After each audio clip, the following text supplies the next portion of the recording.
Hello friends and welcome back to my channel.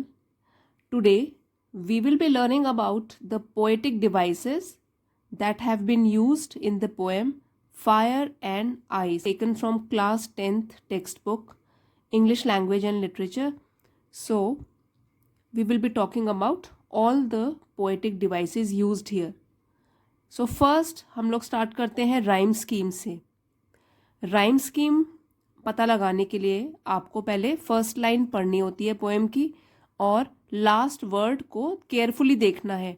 जैसे यहाँ पे लिखा है सम से the world will and in fire, तो फायर लास्ट वर्ड है यहाँ पे.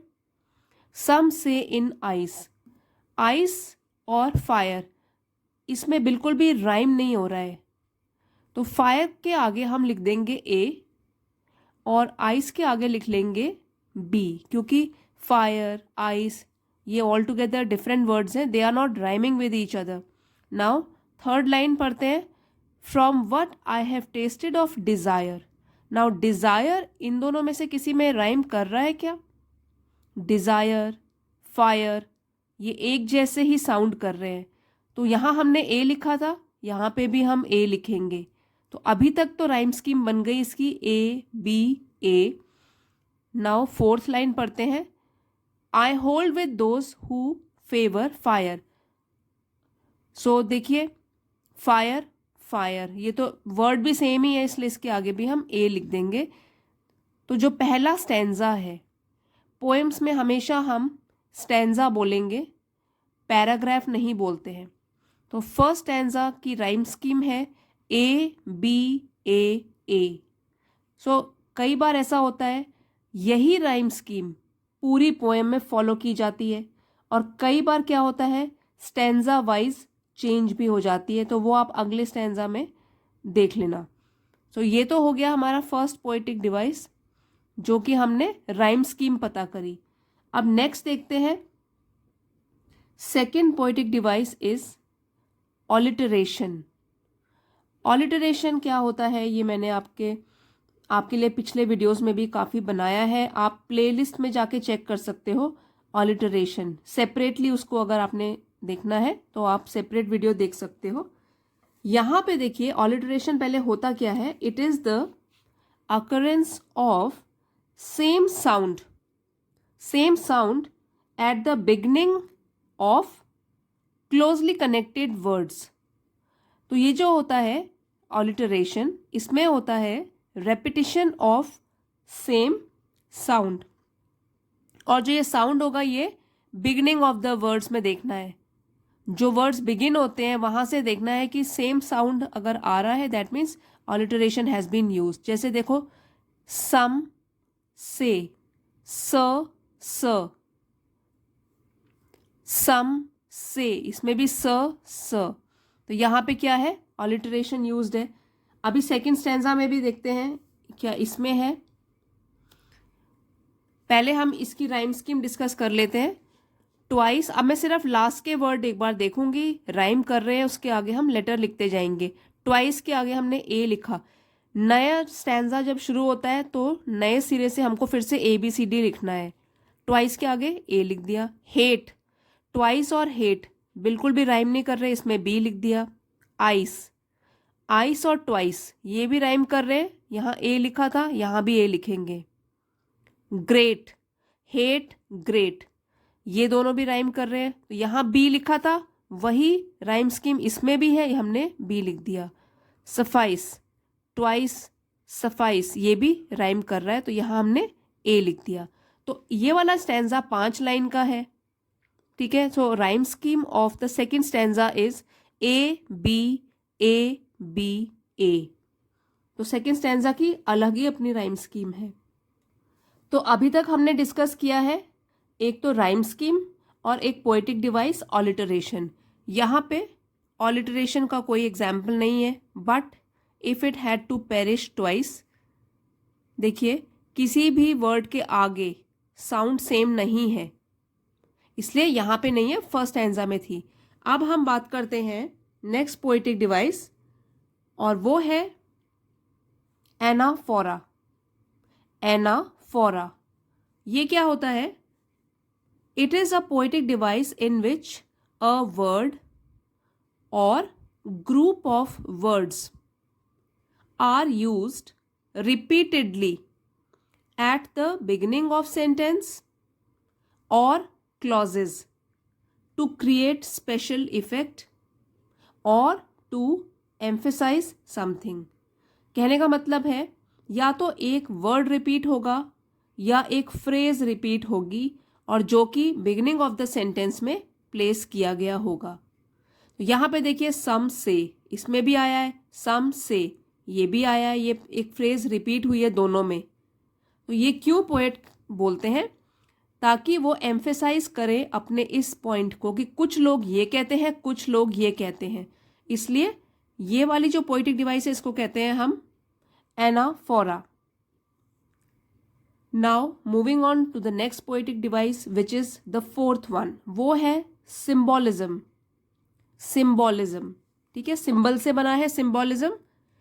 इसका मतलब होता है in this poets use symbols to signify their ideas and qualities by giving them symbolic meanings.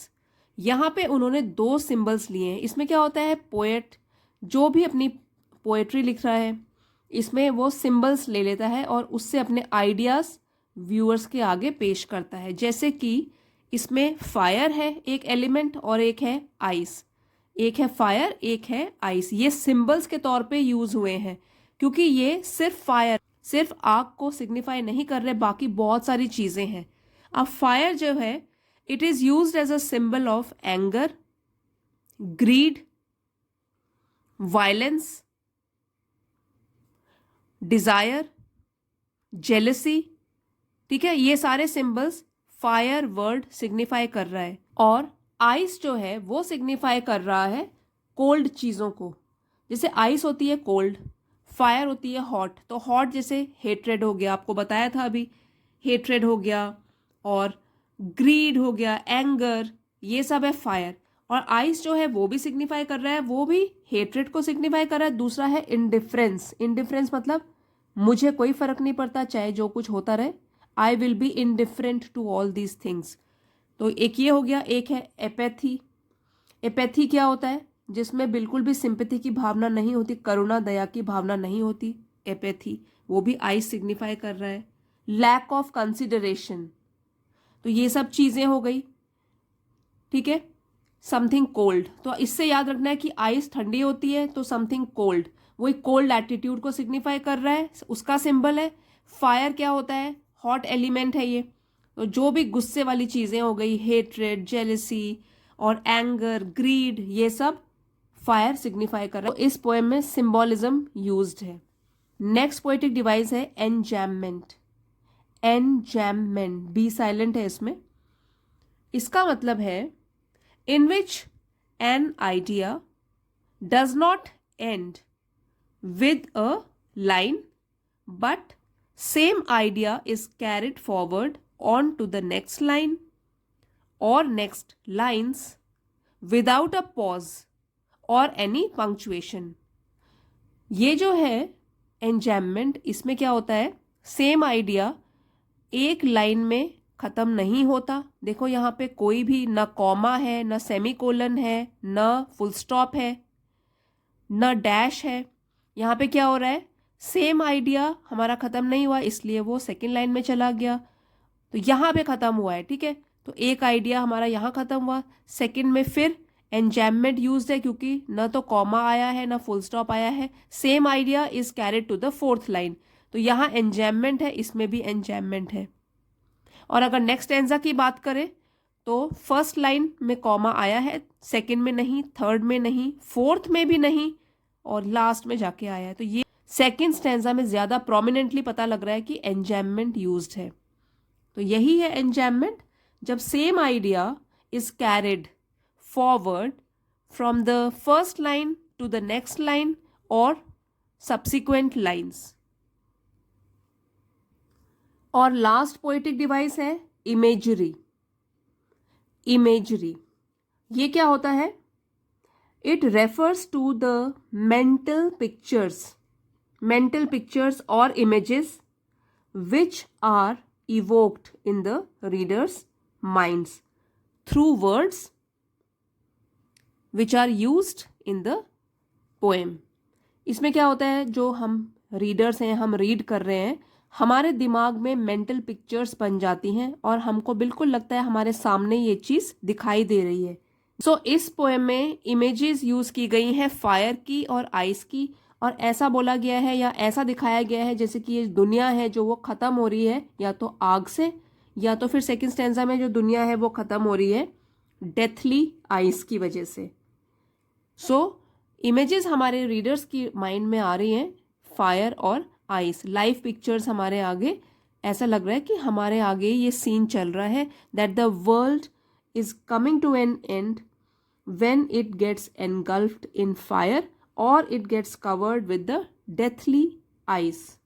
तो ये हमारी जो पोएटिक डिवाइस थी, इसमें एक तो हमने राइम स्कीम जानी, फिर ऑलिटरेशन, एनाफोरा, सिंबोलिज्म एंड इमेजरी.